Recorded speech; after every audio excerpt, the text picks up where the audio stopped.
اسلام کے کتنے ارکان ہیں؟ سارے بولے ہیں۔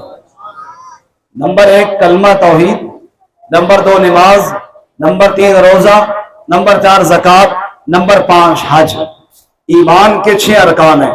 نمبر 1 توحید پر ایمان، نمبر 2 اللہ کے سارے رسولوں پر ایمان، نمبر 3 اللہ کی ساری کتابوں پر ایمان، نمبر 4 اللہ کے سارے فرشتوں پر ایمان، نمبر 5 قیامت کے دن پر ایمان، اور نمبر 6 تقدیر پر ایمان کہ اچھی اور بری تقدیر سب اللہ تعالیٰ کی طرف سے ہے۔ تقدیر کیا ہے؟ علم الہی کا نام ہے۔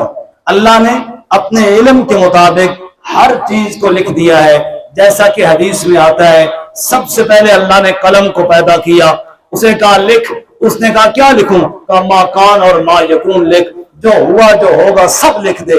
تقدیر نے اللہ کے علم کے مطابق سب لکھ دیا ہے۔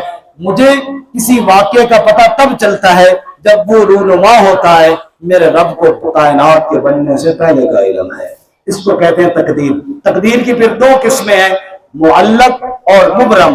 معلق وہ ہے جس میں اللہ نے انسان کو اختیار دیا ہے کہ انسان تو یہ کام کرے گا تو یہ ہوگا، تو نیکی کا کام کرے گا تو اجر پائے گا، برائی کرے گا تو گناہ پائے گا، یہ ہے معلق۔ مبرم جو ہے وہ اٹل ہے، کس نے کہاں پیدا ہونا ہے، کس قد کاٹ کے ساتھ آنا ہے، کس رنگ روپ کے ساتھ آنا ہے، اور کہاں موت کا پیالہ پی کے دنیا سے چلا جانا ہے، اس میں انسان کا اختیار نہیں ہے۔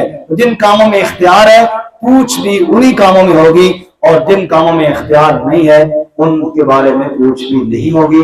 اللہ تعالیٰ تقدیر پر ایمان کامل نصیب فرمائے۔